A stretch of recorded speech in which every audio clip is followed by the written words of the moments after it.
우리는 에스더를 보고 있습니다.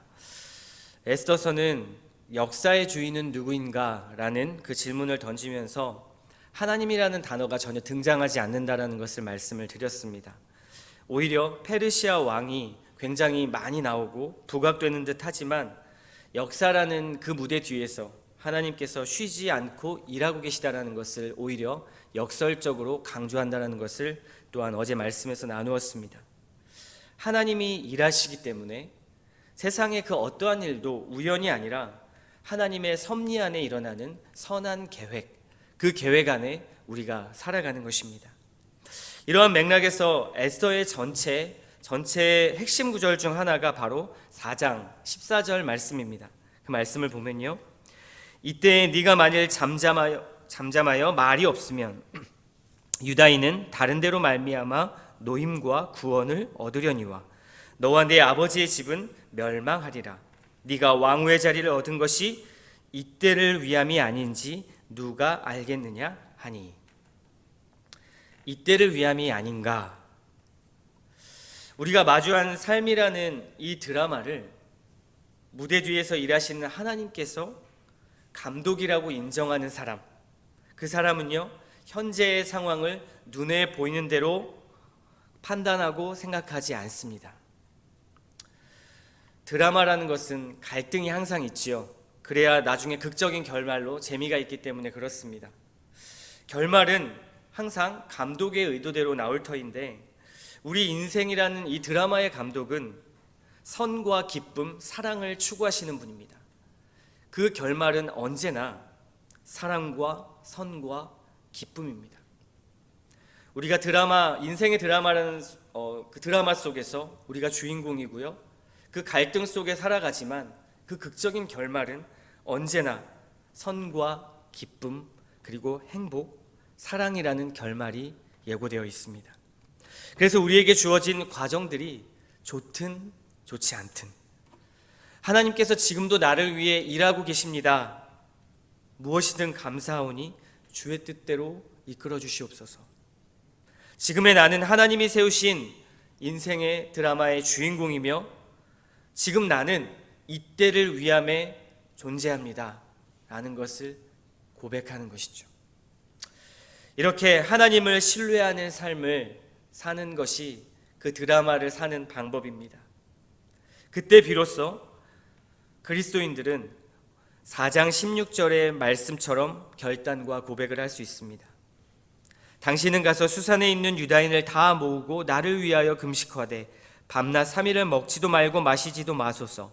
나도 나의 시녀와 더불어 이렇게 금식한 후에 규례를 어기고 왕에게 나아가리니 죽으면 죽으리이다 하니라.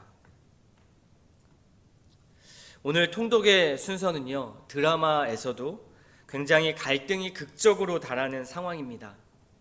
드라마의 주인공들은 가장 힘든 순간이지만 그 드라마를 보는 시청자의 입장에서는 가장 재미있는 순간이기도 합니다.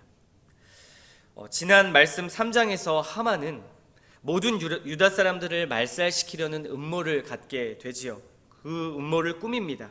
유대인들을 딱 지목해서 인종 청소를 하려고 하는 어마어마한 계획을 세운 것이죠. 그리고 나서 오늘 우리가 읽은 4장으로 넘어오면 이 소식을 들은 모르드게와 유다인들은 이 큰 문제 앞에서 어떻게 합니까? 애곡하고 통곡하며 금식을 합니다. 이에 에스더는 모르드게의 조언을 듣게 되고요, 우리가 아까 고백한 것처럼 죽으면 죽으리라 라는 그 죽음을 무릅쓰고 왕에게 나아갈 것을 결심합니다. 그리고 이제 5장으로 넘어와서는 사흘의 금식을 마친 에스더가 왕에게 결단한 것을 이제 실천을 하죠. 용기 있게 왕 앞에 나아갑니다. 놀랍게도 왕은 에스더를 매우 사랑스럽게 보았다고 성경은 기록하고 있습니다. 3일 동안 금식을 하고 나갔는데 그 여인을 매우 사랑스럽게 보았다고 하는 것이죠. 그리고 왕은 에스더의 소원을 들어주려고 하지만 에스더는 신기하게도 서둘러서 소원을 말하지 않습니다. 그리고 왕을 위해서 준비한 잔치자리가 있으니 하만과 함께 나와 주십시오라고 그렇게 왕에게 간청을 합니다. 그리고 나서 이제 이어지는 왕의 잔치자리에서도요, 에스더는 소원을 말하지 않고 다시 한번 왕을 위해 잔치를 베풀겠사오니 그때에 자기가 소원을 말하겠다고 그렇게 왕에게 이야기를 합니다. 딜레이를 시키죠. 그리고 나서 이어지는 내용이 하만이 모르드게를 향한 미움이 더욱 극에 달하게 되고요. 그를 죽이고 매달기 위한 높은 장대를 만드는 것이 5장 하반부에 나오는 이야기입니다. 그리고 이제 6장에 넘어와서 때마침 왕이 잠이 오지 않는 일이 일어나게 되고요. 그때 역대 일기를 읽게 됩니다. 그러다가 모르드게 때문에 자신이 목숨을 건졌다라는 사실을 알게 되고요. 그래서 모르드게를 어떻게 하면 높여줄까 하는 고민을 하게 됩니다. 그때 마침 하만이 왕의 그 궁 뜰에 있었고요. 하만은 자기가 가장 미워하는 모르드게를 가장 존귀하게 대접해야만 하는 그 자기 꾀에 빠져서 그렇게 넘어지는 모습을 보게 됩니다. 이제 7장에 넘어오게 되면 다시 한번 아까 에스더가 요청했던 그 잔치에서 에스더는 이제 자기의 소원을 말하며 모든 것을 폭로하게 되지요. 왕은 화가 나서 그 잔치 자리에서 떠나게 됩니다. 그런데 그때 하만이 에스더에게 생명을 구걸하게 되는데요. 또 그때 마침 왕이 잔치 자리로 돌아오게 되는데 그러한 구걸하는 하만의 모습을 보게 됩니다. 그리고 이렇게 말하죠. 이제 궁중 앞에서 왕후까지 네가 강간하려고 하느냐. 왕은 분노했습니다. 그리고 드라마의 갈등의 지점에서 완전한 역전이 일어나게 되지요. 하만이 모르드게를 매달기 위해서 만들었던 그 나무에 하만 자신이 달리게 되는 대역전극이 일어나게 됩니다. 여기까지가 오늘 통독 7장의 전반적인 이야기입니다. 우리는 여기까지의 내용을 보면서 한 가지 좀 궁금해야 하고 짚고 넘어가야 할 부분들이 있습니다. 바로 이 모든 갈등의 사건의 발단인 모르드게와 하만의 이 갈등의 원인을 생각하지 않을 수가 없습니다. 왜 모르드게는 하만에게 절하지 않았을까? 그리고 하만은 왜 모르드게를 그렇게 온 민족까지 말살하려고 했을까? 이것은 결코 표면적인 싸움이 아니라 영적 전쟁이라는 사실을 우리는 깨달을 수 있어야 합니다. 왜냐하면 이게 역사적인 사건에서 우리는 찾아볼 수 있는데요. 모르드게는 베냐민 지파 자손이었습니다. 그리고 기스의 후손이었다라고 성경은 기록하죠. 베냐민 지파 하면 떠오르는 인물이 하나 있습니다. 바로 사울 왕이죠. 반면에 하만이라는 사람은 3장 1절 말씀에 보면 아각의 후손으로 소개됩니다. 아각이 누구입니까? 사무엘상 15장으로 돌아가게 되면 다름 아닌 사울이 전쟁을 벌였었던 이스라엘의 원수 아말렉 족속의 왕이었던 사람입니다. 그의 후손이 바로 하만이었던 것이죠. 지금 에스더의 저자는 이 모르드게와 하만 사이의 갈등과 충돌을 통해서 오래전부터 이어져 왔던 이스라엘과 아말렉 족속 간의 전쟁을 지금 이야기하고 싶어 하는 것을 여러분은 눈치채셔야 합니다. 이 두 나라의 갈등의 시작은 출애굽기 17장으로 다시 거슬러 올라가게 되면 알 수 있는데요. 아말렉은 이스라엘이 처음 출애굽해서 이집트에서 나올 때 가장 먼저 이스라엘을 대적했던 바로 민족입니다. 아말렉 족속. 그때 모세는 17장 16절에서 이렇게 말하죠. 여호와께서 맹세하시기를 여호와가 아말렉으로 더불어 대대로 싸우시리라. 아말렉이 완전한 원수가 되었습니다. 그래서 신명기 25장 17절에서 19절 말씀을 보면 아말렉을 이 땅에서 도말하라, 진멸하라 라는 명령이 있습니다. 그 말씀에 근거해서 이스라엘에게 아말렉은 언제나 진멸의 대상이었습니다. 원수였죠. 그런데 그 이후에 이스라엘 백성들이 이제 광야의 시절을 벗어나서 가나안 땅에 들어가게 되었습니다. 그리고 나서 1대 왕 사울이 왕으로 등극을 했는데 사무엘상 15장 말씀에 보면 하나님은 사울에게 아말렉과의 전쟁에서 그들을 정복하고 완전히 진멸하라라는 그러한 명령을 하셨습니다. 그때 아말렉의 왕이 바로 아각 왕이었습니다.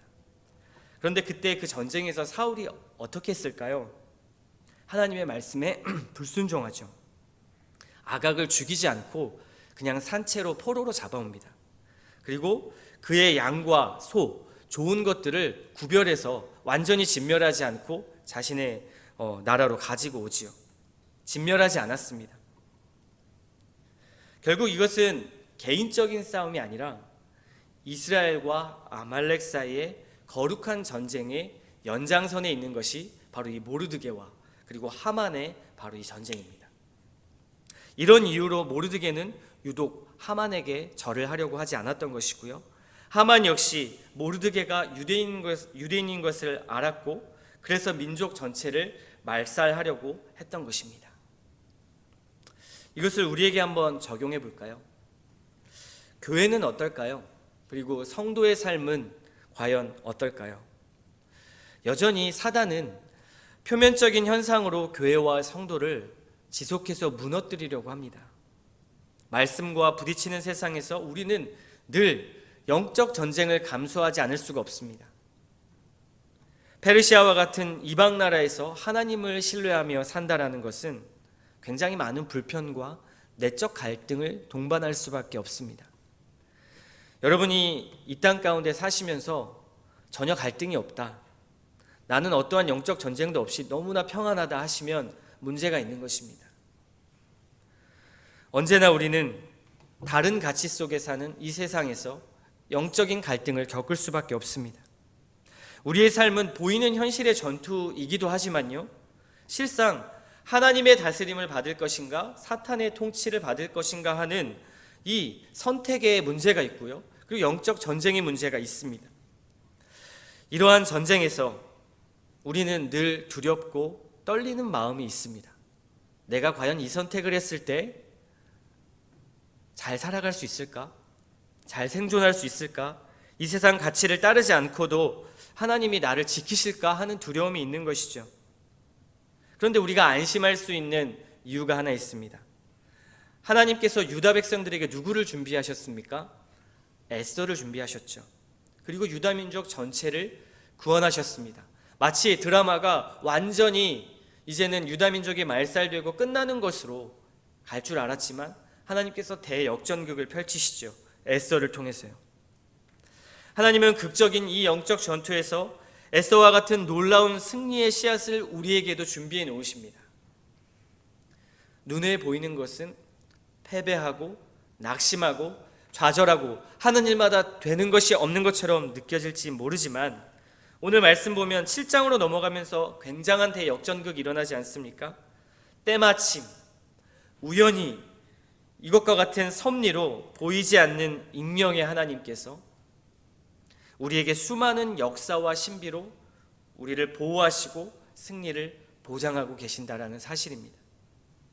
마치 예수 그리스도께서 고난을 받으시고 십자가에 매달리실 때 사람들이 뭐라고 비난했을까요?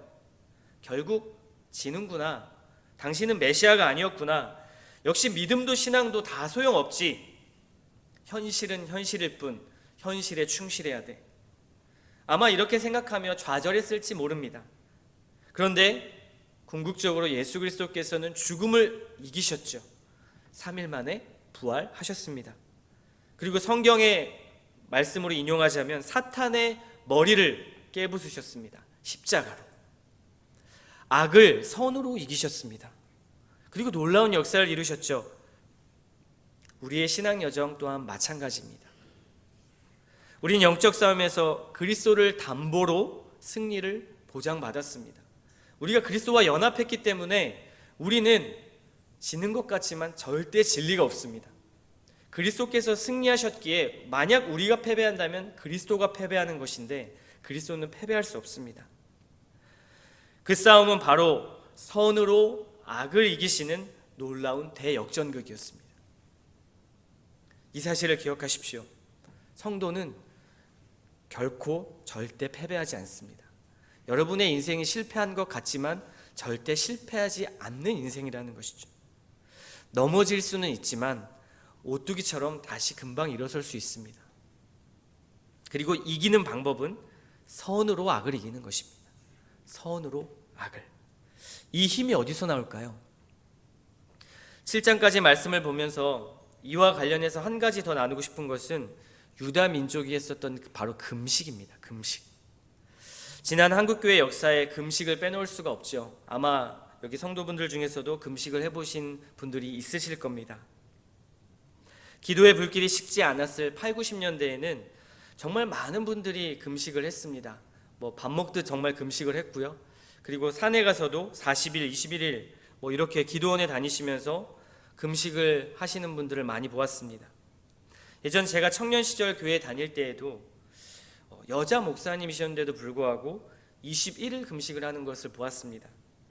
그 후유증으로 몸이 많이 좀 아프시기도 하고 상하긴 하셨지만 그렇게 목숨을 걸고 금식을 하시는 분들도 많이 있었죠. 왜 이렇게까지 금식을 하며 기도를 했을까요?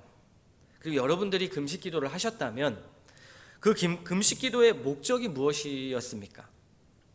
아마도 많은 사람들이 해결되지 않은 어떠한 중대한 문제를 인생에서 맞았을 때 최후의 수단으로 금식 기도를 선택하는 것을 저는 많이 보았습니다. 도저히 인간의 힘으로 할 수 없는 어떠한 문제들, 도저히 나의 노력과 어떠한 방법으로도 해결할 수 없는 그 문제들을 붙잡고 금식을 하며 하나님께 부르짖고 애통하는 것이죠. 마치 야곱이 천사와 씨름을 했던 것처럼 하나님께 매달려서 주님, 제발 이 문제 좀 해결해 주십시오. 이 문제 좀 해결해 주십시오. 그렇게 그냥 세상에 있는 것을 다 닫고 하나님께만 집중하는 시간, 그 시간이 금식 기도 시간이었던 것 같습니다. 하나님께 매달려서 이 문제를 해결하고야 말겠다라는 의지와 인간 본성의 간절함이기도 한 것이죠. 마치 어린 아이들이 부모에게 원하는 것을 얻기 위해서 이거 해줄 때까지 나 밥 절대 안 먹을 거예요 라고 떼를 쓰는 것처럼 하나님께 도전을 하는 것이기도 합니다. 그만큼 간절한 것이죠. 지성이면 감천이라고 내가 이렇게까지 하나님 앞에 부르짖는데 그래도 좀 내 문제를 들어주시고 감동하셔서 하나님께서 이 문제를 좀 해결해 주시지 않을까라는 기대감 속에 그 기도를 하기도 합니다. 저는 인생의 이 긴급한 문제 앞에서 그들이 했던 이 기도와 그 다음 이 어려움과 갈급함이 이해가 됩니다. 저 또한 그런 문제를 만나면 똑같이 그렇게 할 것입니다. 그런데 우리가 좀 더 바르게 이해해야 될 문제가 있습니다.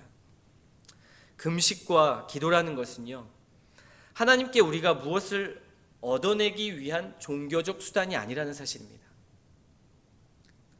금식과 기도는 하나님께 힘을 빼는 작업입니다. 이게 금식과 기도의 핵심이죠. 하나님께 힘을 빼는 작업. 나의 아집과 나의 고집과 여전히 내가 할 수 있다라는 내 힘을 믿고 자기 생각과 힘으로 가득했던 나의 삶에서 벗어나서 그 시간에 나의 힘을 빼는 것입니다. 내 힘으로 안 되니 주님 당신 뜻대로 하십시오. 이게 하나님 아버지를 신뢰하는 표시이죠. 이게 금식입니다. 한번 여러분 돌아보십시오. 우리의 삶을 한번 돌아봤으면 좋겠습니다. 나의 말, 나의 행동, 나의 생각, 전반적인 우리의 삶에서 너무 힘이 들어가 있지 않습니까? 무엇을 근거로 우리는 힘이 들어가 있을까요? 나의 사회적인 위치, 종교적인 위치, 내가 물질을 가지고 있는 정도, 학력, 나이, 쌓아놓은 어떤 세상의 가치들, 경험들, 나의 옳은 생각들, 이것으로 인생을 운영할 수 있다라는 자기 의로 가득 차 있지는 않습니까?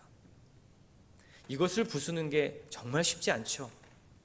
그래서 어떤 사람들은 하나님께서 고난을 주시기도 합니다. 이것을 깰 수 있는 방법은 고난밖에 없기 때문에 그렇죠. 아무리 말씀을 선포하고 읽고 들어도 깨지지 않는 것입니다. 그때 우리는 금식을 선택하기도 합니다. 내가 무너지고 하나님이 일하시는 것을 보기 위해서죠. 에스더와 유다 민족이 극적인 인생의 문제, 민족의 문제 앞에서 택한 방법은 자기 힘을 빼는 것이었습니다. 그리고 하나님께서 일하시는 것을 기다리는 것이었죠.